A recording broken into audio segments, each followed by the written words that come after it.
ชีวิตไม่ย่อท้อเพราะจิตใจถูกฟื้นฟูใหม่ทุกๆวัน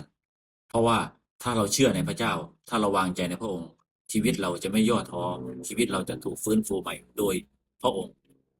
โดยการทรงนำหรือการทำงานในจิตใจของเราทุกอย่างในโลกนี้เต็มไปด้วยความกดดันร่างกายอาจจะอ่อนล้าหัวใจอาจจะบอบช้ำชีวิตอาจจะผ่านความยากลำบากแต่พระวจนะของพระเจ้ายืนหยัดกับเราว่าผู้เชื่อไม่จำเป็นจะต้องย่อท้อ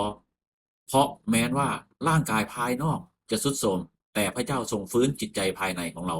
ให้เข้มแข็งใหม่ขึ้นทุกวันคือสดใหม่ทุกวัน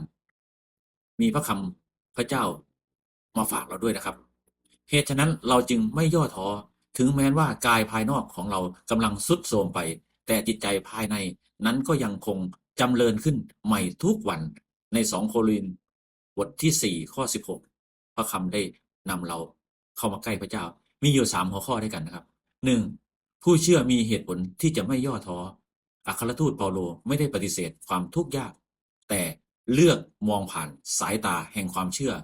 เขาเข้าใจว่าความเหนื่อยล้าชั่วคราวไม่อาจเทียบกับพระสิริที่กำลังจะปรากฏ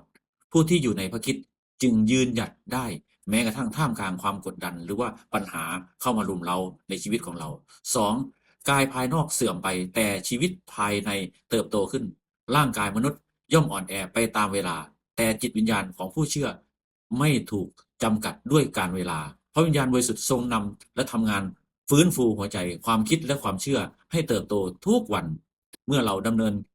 ชีวิตใกล้ชิดกับพระเจ้าหรือติดสนิทกับพระเจ้าเราจะรู้เลยว่าเรา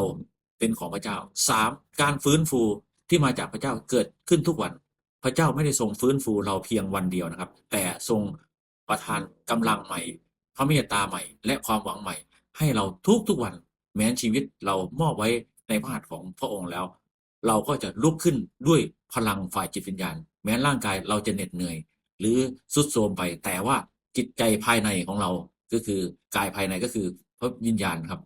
ที่พระเจ้าทรงนำเราจะมาอธิษฐานขอบคุณพระเจ้าด้วยกันในเช้าวันนี้ข้าแต่พระบิดาเจ้ารูปขอบพระคุณพระองค์สำหรับพระวจนะคำพระเจ้าที่หนุนใจข้าพระองค์ทั้งหลายไม่ย่อท้อแม้ร่างกายข้าพระองค์จะอ่อนล้าแต่ขอพระองค์ทรงฟื้นฟูจิตใจภายในให้เข้มแข็งและสดใหม่และเต็มไปด้วยความหวังทุกๆวันขอให้ชีวิตของข้าพระองค์ติดสนิทกับพระเจ้าและเข้าใกล้พระเจ้าเลียนแบบพระเยซูและสะท้อนพระสิริของพระองค์เสมอแล้วก็ฝากภาระทุกอย่างที่ข้าพระองค์มีไว้กับพระองค์แล้วก็ให้พระองค์ทรงนำในทุกย่างก้าวทุกปัญหามีทางออกเสมออธิษฐานอวยพรพี่น้องที่ได้ยินได้ฟัง